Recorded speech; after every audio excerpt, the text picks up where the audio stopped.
Noong 1999, ang sikat na artista, si Leandro na naalala ko. Ikaw na lang? Sinong Leandro?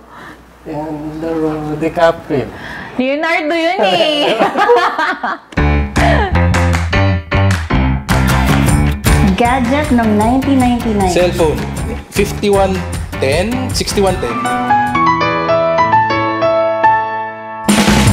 1999, ang uso ay miniskirts, cycling shorts, at saka shantung, ang pambansang tela ng mga brides. Commercial surf, si Lumen yan, tsaka si Lando. Lumen! Yan ang ko. Oy! Parang sinasabi niya palagi, wais. Wais! At para sa marunong, hindi naman ako mag-gimmick kasi, pero naalala ko parang Annapolis Live. Glorieta, Fridays. Noong 1999, doon unang lumabas yung pinakapakit na installment ng Star Wars, Episode 1. In 1999, the hit song that I remember is Livin' La Vida Loca. Because in all my events, it's like the opening number. During 1999, ang sikat na TV show is The Buzz by Tito Boy. Such coincidence. Very entertaining. The Buzz. I'm Jason Magbanwa and I have been a wedding videographer for nearly 2 decades. Hi, I'm Boy Kastner Santos. I've been in the wedding industry 2010. By the way, I'm a fashion designer. I'm Queen David, just like Ars Events Management. Wawi ako ng 2000 na 2001. Tapos, supplier ako nag-start 2003. I'm John. I'm CJ. And I'm Bong. We're Trilogy, and we started in 2004. 2004. I'm Tisha and I'm Balay Candila. I started the business in 1999.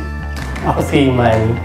And I'm April. We are Manny and April Photography. We started 2013. So hi, I'm Nico. I'm Dre. I'm Ana. I'm John. At kami ang IL1401. Hi, I'm Veluz. I'm a wedding gown designer since 1998. I'm older than wow. Noong 1999, third year high school kami. So, I just gave birth to my eldest son. Tapos I was doing all sorts of dresses. I was involved with a garment brand na nagsusupply sa Shoe Mart. If I remember correctly, nasa Parañaque pa ako. And then tumutulong ako sa export business ng brother ko. Ako, customer service sa Bayantel. Pareho tayo. Customer service kami sa Bayantel noong 1999. So, nag-work ako sa isang multinational consumer company. Dakila at ulirang guro sa Sacred Heart College ng mga panahon na yun. Nangangarap ako maging basketball player. Umakyat ako ng bundok. Tapos nag-stay ako for a year. High school. Pag-graduate 1999. In 1999, I had no idea that Balay would be very active in the wedding business.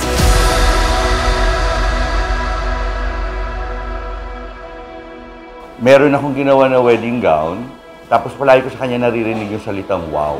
Basta palagi siya wow ng wow, tapos nagustuhan sa wow. Hindi ko alam kung ano yun eh. kasi noong 2011, nagpe-prepare kami ng wedding ni Manny. Doon ko nakilala yung wow. So, nagsa-search lang ako Google and then na-curious ako sa group. So, kaya ako nag-sign up.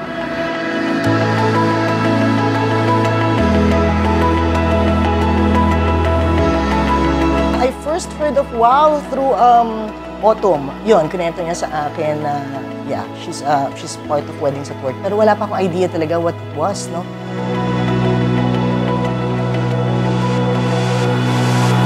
Kasi we've been friends with Benz and Abbott for as far as I can remember. And alam namin na wedding talaga yung core ng business.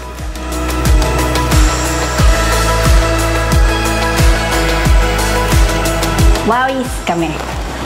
Na-engage kami 2010. Tapos maaga ako sumali ng WOW before pa kami na-engage.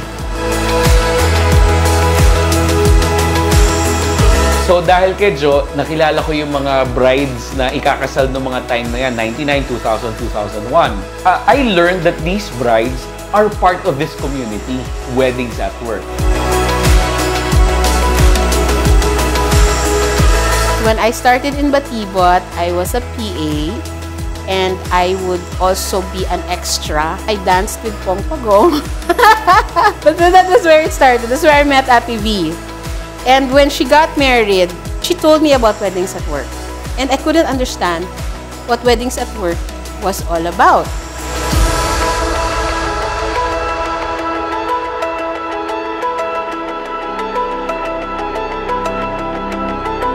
Yan lang naman dati kasi diba nagchat-chat ka tapos pag nag-search ka, may lalabas na, oh, if you want to get married, parang hanap ka ng church. Lumalabas palagi eh. Weddings at Work, parang ganon. So, join the community.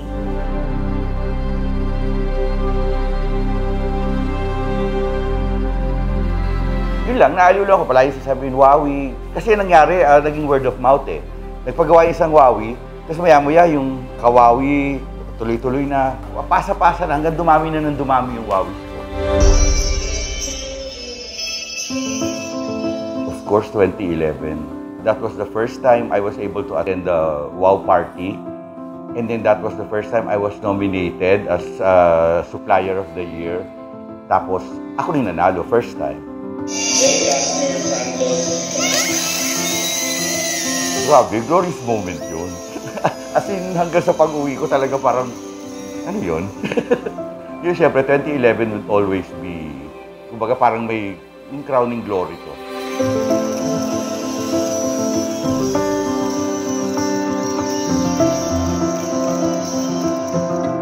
Ang hindi ko makakalimutan na experience sa WOW. Unang-una, yung sinalo ng WOWie friends namin, yung pagiging coordinator sa wedding namin. Sobrang grateful kami noon kasi malapit na yung wedding namin. So to the rescue yung WOWie friends, ang daldalitas. Wow love talaga yung nangyari. So to give back, nag-shoot kami sa weddings ng WOWie friends namin na ikakasal pa lang. So, doon nagsimula ang MAP. So, yun yung second na memorable sa WOW. Yung naging wedding supplier kami from being WOWies. Hanggang dumating yung point na marami nang nakabook para sa susunod na taon. Ang ginawa namin, nag-resign kami para bigyan din ng time yung MAP. Sobrang laking turning point yun sa buhay namin. Kasi dito sa atin, hindi ganun kadali ma-reach yung dreams mo. Pero dahil sa guidance ni Miss Benz, sa pagiging wedding supplier, nakakuha kami ng connections. Connections namin. Nakaipon din kami para maabot yung pangarap namin. So, malaking part talaga yung WOW and si Miss Benz sa buhay namin, kung anong buhay namin yan.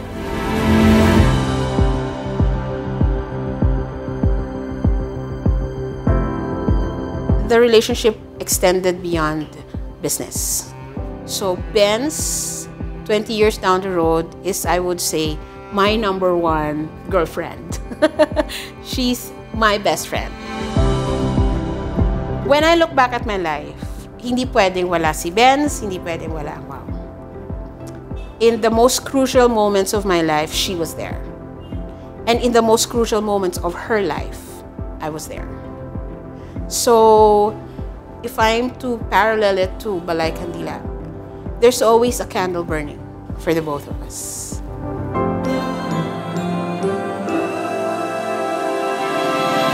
I think we kind of got lucky na kaibigan namin sila, madali namin sila na-approach. Yung guidance din sa on being a wedding supplier. How to be professional. Yes, yun. We owe it to them. From then, talagang nagtuloy-tuloy. Medyo naging okay naman yung business. Yeah.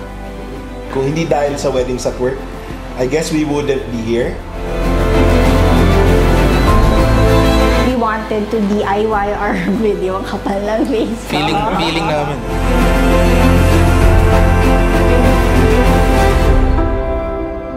thankful talaga ako sa trust na binigay ng WOW sa amin.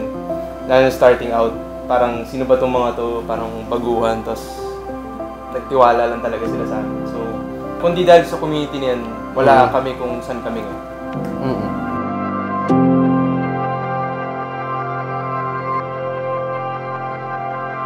To say na Wowie bumuhay sa negosyo mo, sa umpisa pa lang, is an understatement. Milya-milya at hindi ko pwedeng talikuran yan. Sa kahit na, ngayon, kasi ngayon mas marami na rin kami corporate eh. Kung saan ka galing doing socials. Malaki na tulong ni Benson Abbott. So, si Mima, palagi ko yan sinasabi, hindi siya magdadalawang salita. So, malaki yung pasasalamat namin sa WOW. Yun yung reason kung bakit siguro hindi pa rin namin maiwan ni David ang wedding.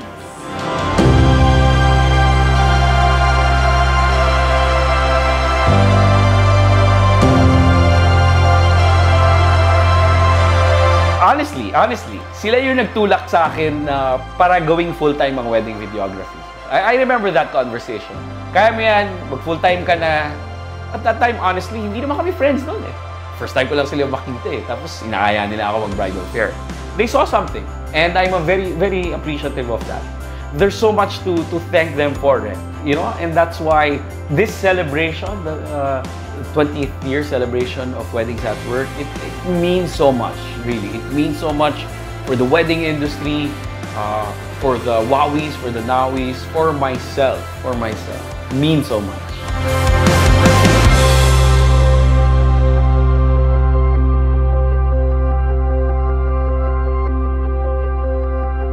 You know, I have three memorable moments with relation to WOW. Of course, when I won the Supplier of the Year, that was 2005.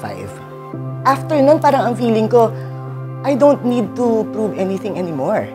Kasi I was validated and confirmed na by the people who I want to be happy.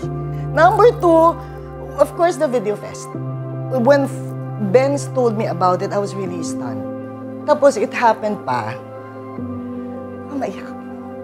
it happened pa a month and a half before my husband passed away. And with the videos, it showed my appreciation of what my husband has done for me. How his love nurtured me, and my passion. It was somehow a tribute also to my husband. It was everything. Sobra akong thankful for that night. Tapos, the third one was with the Nowies. Less than a year after my husband passed. Of course, I was grieving, pero dahil my children were grieving also, I was so conscious of them. I was so into them. Parang feeling ko, I needed to be there with them all the time. Yung waking hours mo hindi pa mahirap. Ang pinakamahirap, pagtulog na sila. That is the toughest moment kasi the fears will set in, the hopelessness, the feeling of being alone. And then all of a sudden, Benz texted me. Sabi niya, V, how are you? Tapos, nagtunog-tunog yung phone ko and then I was getting a lot of notifications. She tagged me pala in a thread in Nawi, and it was a series of jokes. Tapos one bride there, parang, nabuhay ito. Tapos sabi nung isa, sabi ni Carmeline, para kay Velus para tumawa siya. You know, it was difficult for me then to smile. But I laughed, While crying, I was laughing. So, at that moment, I didn't feel alone anymore. Yun palang, there are no enough words to express how thankful I am. One of the best things na nangyari sa 1999 was na-form ang WOW. Noong 1999, ang pinakamaganda siguro nangyari, yung natayo yung WOW. Noong 1999, sobrang okay na natayo yung Weddings at Work. Noong 1999 siguro, isa sa mga pinakamagandang nangyari nung taon na yun is yung na-establish yung Weddings at Work. The best for 1999 is yung pag-develop ng WOW. One of the best things that happened in 1999 was not just the birth of Balay Candila, but the birth of WOW. In 1999, I gave birth, and it was a precious time for me. But then when I realized later on that 1999 was also the year that Weddings at Work was established, love ko na yung year na yun. One of the best things that happened in 1999 was Weddings at Work.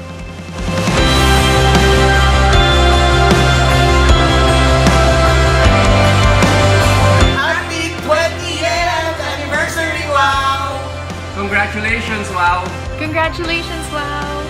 Happy 20th anniversary, Wow! Congratulations, Wow! Congratulations, Wow! Happy 20th anniversary, Wow! Happy 20th anniversary, Wow! Happy 20th anniversary, Weddings at Work. Congratulations, Vince! Congratulations, Wow! Happy anniversary, Wow! Congratulations, Weddings at Work. Congratulations, Weddings at Work. Happy 20th anniversary, Wow! Congratulations, Vince. Congratulations, Weddings at Work for 20 years. Congratulations to Wow. I am so very, very happy. We're going to greet you guys, more power, and lots more years to come to Wow. Thank you. Congratulations, Wow.